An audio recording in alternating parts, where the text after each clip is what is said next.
সন্ধ্যা তখন নেমে এসেছে। কলকাতার পুরনো গলির মধ্যে এক অদ্ভুত গল্পের শুরু। আমি তখন পুরনো বইয়ের দোকানে বই খুঁজছিলাম। ঠিক সেই সময়ই আমার বন্ধু কিশোরী সেন এসে হাজির।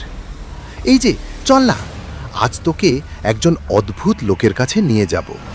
কোথায়? জ্যোতিষী, কিন্তু সাধারণ না।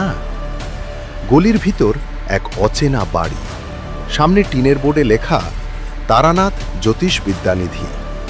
কাকে চান? জ্যোতিষী মশাই আছেন?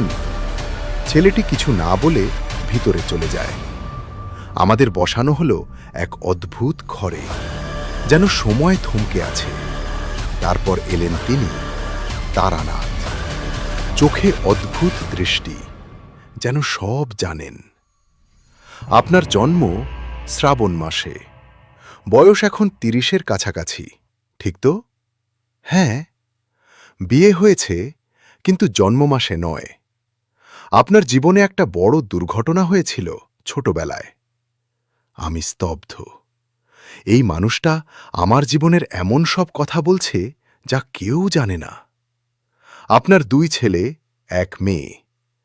এখন আপনার জীবনে বড় মানসিক কষ্ট চলছে, টাকার ক্ষতি হয়েছে, তাই তো? তার চোখের দিকে তাকিয়ে মনে হচ্ছিল তিনি শুধু হাত দেখছেন না, আমার ভিতরটা দেখছেন।